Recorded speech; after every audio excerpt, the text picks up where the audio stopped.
We're going to do adolescence deep dive tomorrow. Yes, you've got because that to look forward to. Because Ava needs to watch all of the documentary. I need to watch the entire documentary. Yeah. You need to listen to the album. Yeah. And all of the tweets. And fill out the sticker book. Yeah, very good. The Top Trumps collection as well. If you haven't watched PMQs, it will become clear what the gag is right now. But there was a masculinity double-header this week because we've had adolescents going massive on Netflix. And then Gareth Southgate has spoken publicly for the first time since departing as England manager. Was that the first time? Yeah. I'm sure he said something else. It's the first, I think it's the, obviously he's... It's the first Dimbleby lecture after the... Yeah, it's the first Dimbleby lecture he's given since departing as England manager. Possibly the last as well. He's been talking. We could probably put some audio in, couldn't we? I think we could put the clip in. I think we could drop a little bit of audio in. As real-world communities and mentorship declines, young men end up withdrawing, reluctant to talk or express their emotions. They spend more time online searching for direction and are falling into unhealthy alternatives like gaming, gambling, and pornography. And this void is filled by a new kind of role model who do not have the best interests at heart. These are callous, manipulative, and toxic influences whose sole drive is for their own gain. They willingly trick young men into believing that success is measured by money or dominance, never showing emotion, and that the world, including women, is against them. They are as far away as you could possibly get from the role models our young men need in their lives. Right, Ava.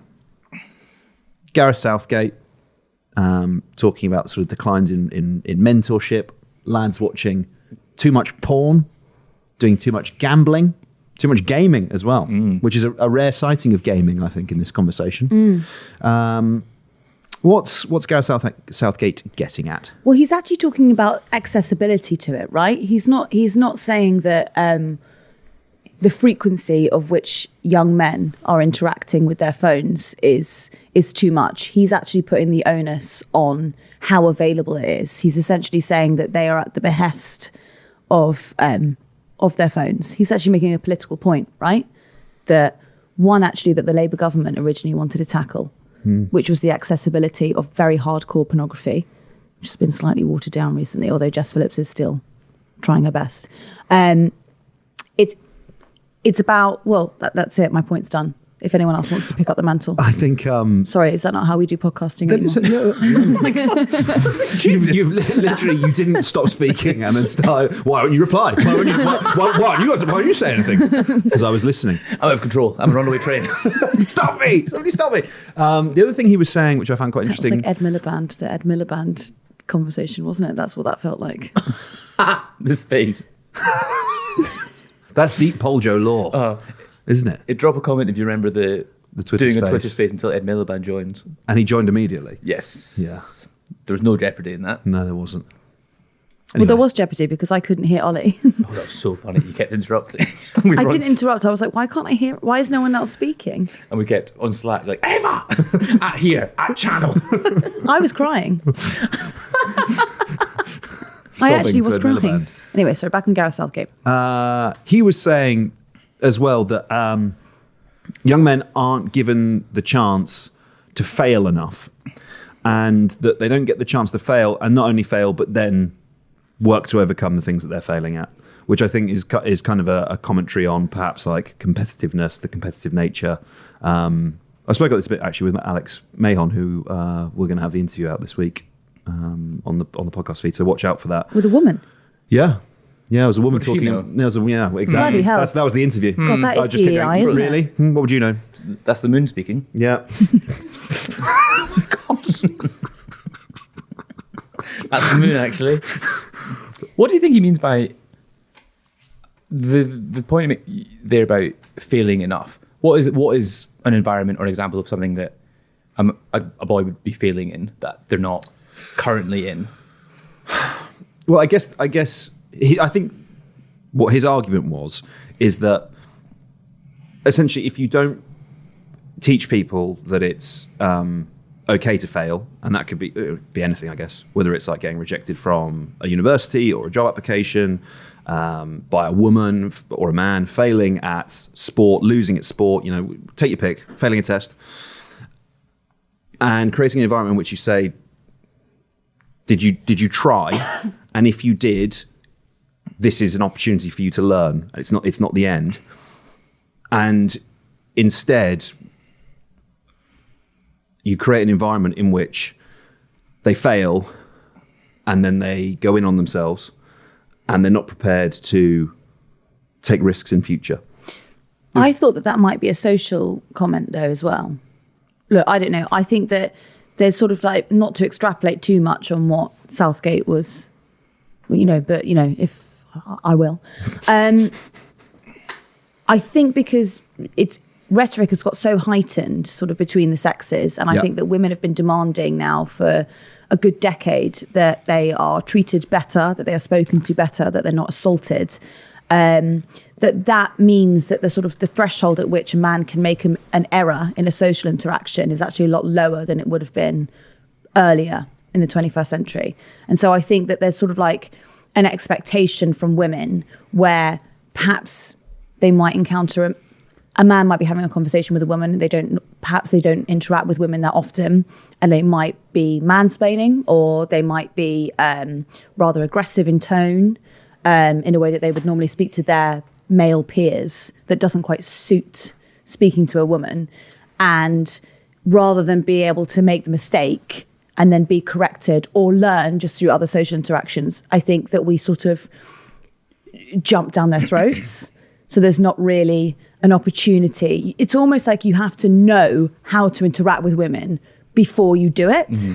Do you know what I mean? Yeah. And I'm not trying to sort of make this like the footballification of this argument. I'm not trying to say that there's this like huge gender divide, but I do think that it's more difficult to make an error in a social interaction that then might frighten someone from entering the arena at all.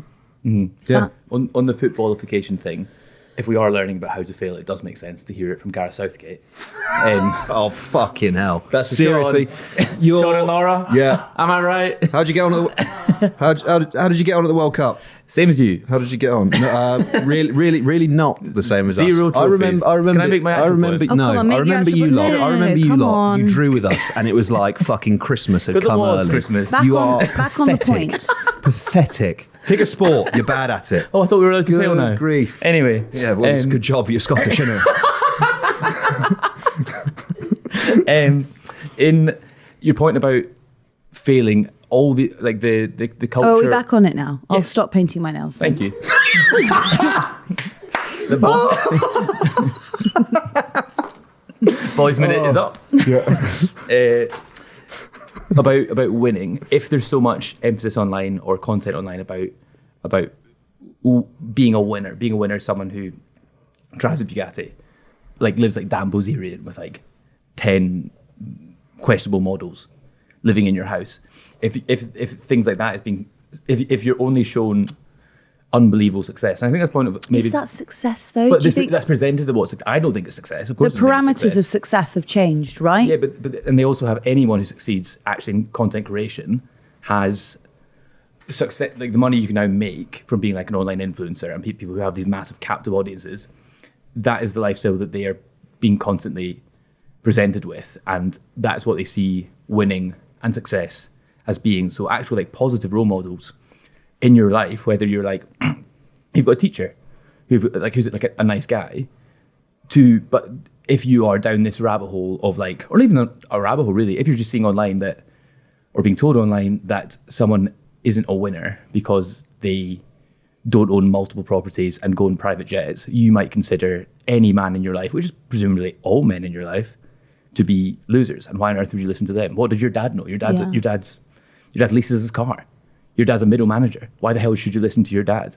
Like if you're never presented with actual examples of people failing, and success on social media, that's zero sum as well. Like you're not going to be shown any content that doesn't succeed. Like if you're being shown this, for example, this is a success. How many podcasts do people launch that get no views necessarily?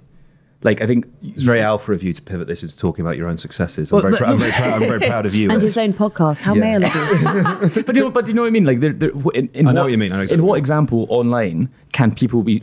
Unless you're listening to literature to How to Fail, which I don't think the market for that is young men.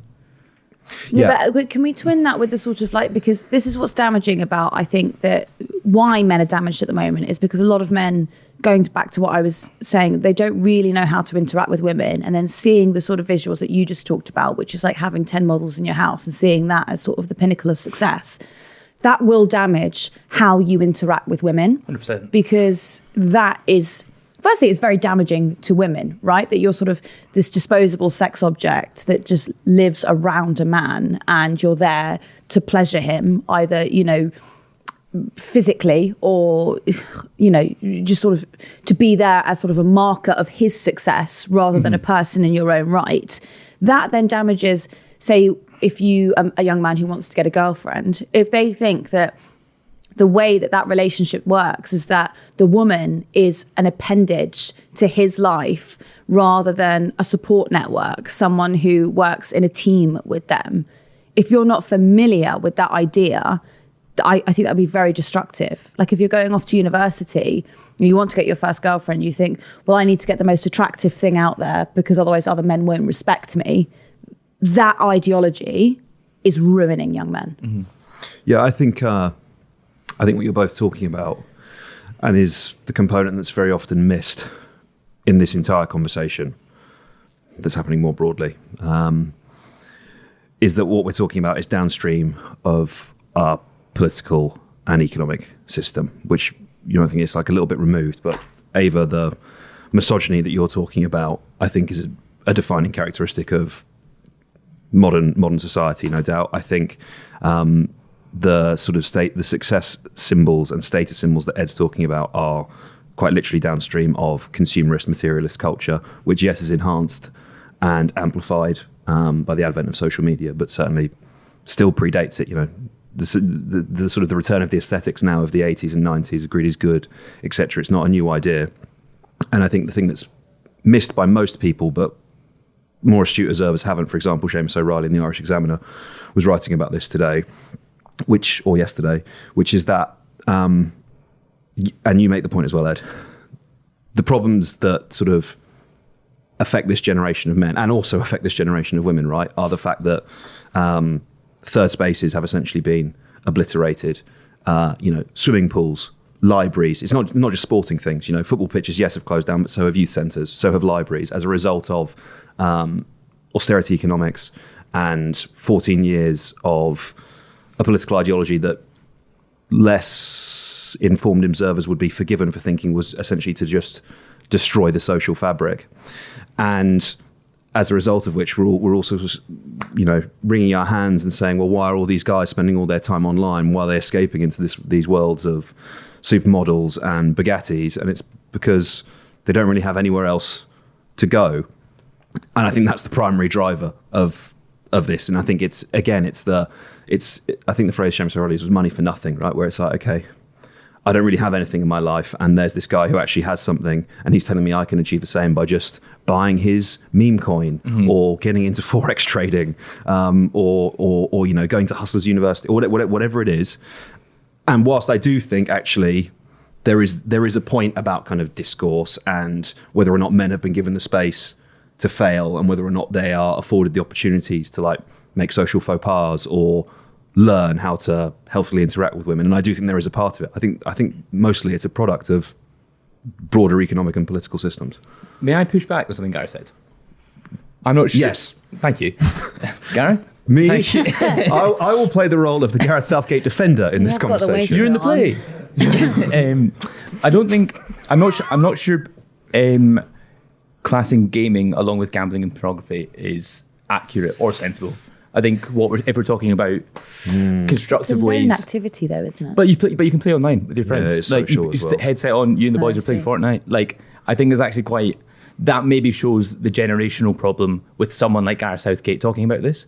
In that, if like lots of people, we talk to people online. Say you're having a really crap time at school, but you have like a really solid group of online friends. Like say from playing like game like Minecraft, game like Fortnite. Like there's all these like like Roblox, like all Grand these Theft Auto. Grand Theft Auto. But then like you can do it like like it's a positive thing having like Going people home to to talk put to your headset on and drive your car into a couple of prostitutes. and talking about your mental health at the same time. No, I'm kidding. No, I think you're right. Yeah, because that's what's always missed, and I think you actually articulate it very well. The sort of frustration about banning phones for under 16-year-olds, thinking that internet is evil. Yeah. Rather than actually, it can be a constructive place for you to be. Totally agree. Learn a lot about yourself, about other people. What I would say is, Ed, can you not say that about all three of those things?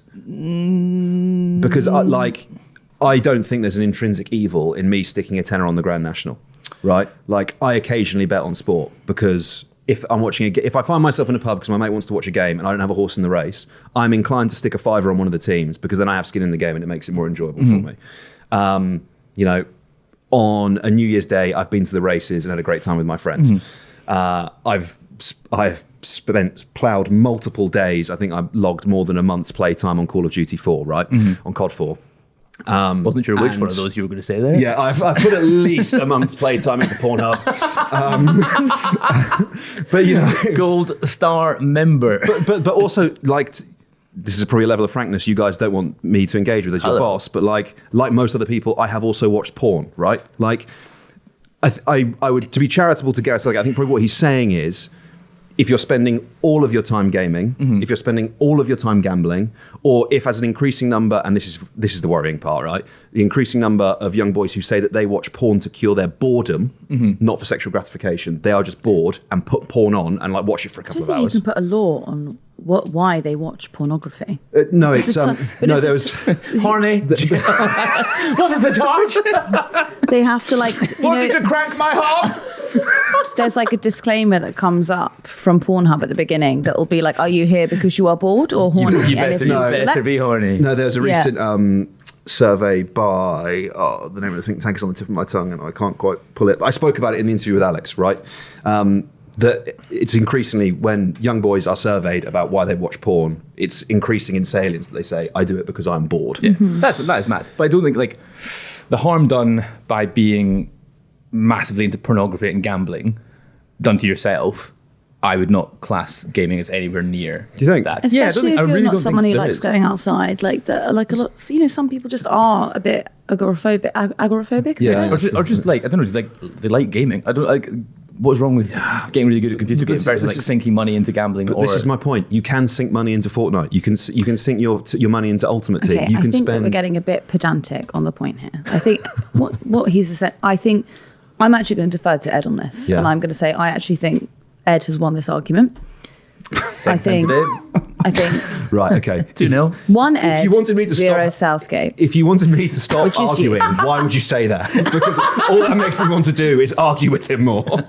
Too bad you can't. Look, But I do also. I disagree with you. Shake my hand. I disagree do with also think, though, that there's sort of like one thing that I genuinely probably have a semi-answer for it. But like, I think that like one thing that's really unhelpful, and he's talking about mentorship and like online, like the sort of men that boys are looking at. Like I think of I know I've got an obsession with it, but like the Whatever podcast, you know, the American podcast where they bring in a load of like they bring in a lot of sex workers, and then that guy just sits in the middle of them and essentially makes fun of them. And then this format has now been repeated by loads of other offshoots, and it's essentially like, if you look at it face value, right? What I think the untrained eye, or like the would think, is that it's like a man who believes in the nuclear family and believes in American values, trying to teach society why you shouldn't be a sex worker, right? That's the sort of setup for it. But actually, it's a really thinly veiled attempt. It's basically a medium at which he can talk about how much he hates women, right? He hates women. And sex workers are a really easy woman to have on to denigrate, because no one in society will stand up for a sex worker, right? Apart from, you know, you're not going to go out on a limb, a lot of people, to defend them. That's a conversation for another time. But that sort of like thinly veiled misogyny that is now so readily available, I think that translating into day-to-day relationships, like that really worries me. They're sort of laughing at them. There's this one clip where these women are talking about, he says to them like, well, what was the Cold War? And the women are answering the question. They're saying, oh, it was Vietnam and North Korea. Another one was like, well, it's a Cold War because there was no actual nuclear, And he's just like, before they can finish the sentence, he cuts them off. He laughs at them. He just sits there sort of like condescendingly laughing. That's just like, if a 9-10-year-old boy watched that, you're just validating them in thinking women are stupid. Mm. Yeah. Well, they should be watching Adolescence, shouldn't they? Those 10-year-old boys.